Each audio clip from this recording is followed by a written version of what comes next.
মাসুদ কি সত্যি ভালো হবেই না? 17 নভেম্বর মানবতা বিরোধী অপরাধের মামলায় শেখ হাসিনার বিরুদ্ধে রায় ঘোষণা করেন ট্রাইব্যুনাল। আদালত পাড়াসহ গোটা বাংলাদেশে তখন থমথমে অবস্থা। এর মধ্যে একদল শিক্ষার্থী যাত্রা করেন এক্সকাভেটর নিয়ে। লক্ষ্য ধানমন্ডি 32-এ অবস্থিত শেখ পরিবারের বাড়ি ভেঙে মাঠ নির্মাণ। এর মধ্যে হঠাৎই শিক্ষার্থীদের সঙ্গে সংঘর্ষে জড়িয়ে পড়ে পুলিশ। ঘটনাস্থলে ছিলেন ডিএমপির রমনা জোনের উপপুলিশ কমিশনার মোহাম্মদ মাসুদ আলম। পরিস্থিতি যখন উত্তপ্ত, তখনই শিক্ষার্থীদের শিবির ট্যাগ দিয়ে সমালোচনায় পুলিশের আলোচিত এই কর্মকর্তা।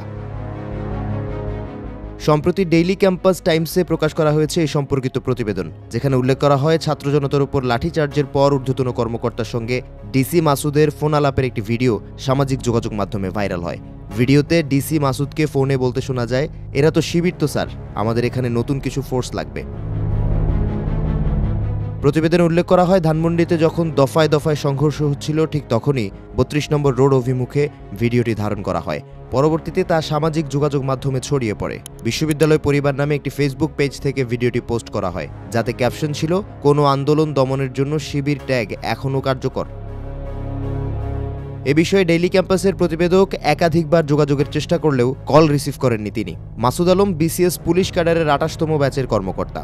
কর্মজীবনে তিনি র‍্যাব 6-এর ঝিনাইদহ ক্যাম্পে দায়িত্ব পালন করেছেন। এর পরের গন্তব্যস্থল পাবনার অতিরিক্ত পুলিশ সুপারের কার্যালয়। পরবর্তীতে পদোন্নতি পেয়ে পুলিশ সুপার হন। গত বছরের 5 আগস্ট ডিএমপিতে বদলি হবার পর রমনা বিভাগের ডিসি হিসেবে যোগ দেন তিনি। 24-এর জুলাই আন্দোলনে শিক্ষার্থীদের সাহস জুগিয়ে আলোচনায় আসেন মাসুদ আলম।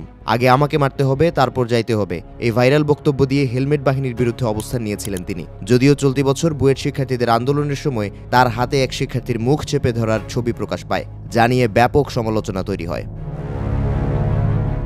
এছাড়াও গেল 15 এপ্রিল সিটি কলেজ ও ঢাকা কলেজে শিক্ষার্থীদের সংঘর্ষের সময় ডিসি মাসুদ বলেন, এই সংঘর্ষের কারণ আল্লাহ ছাড়া কেউ বলতে পারবে না। ভাইরাল ভিডিওটি সে সময় তাকে আলোচনায় এনেছিল।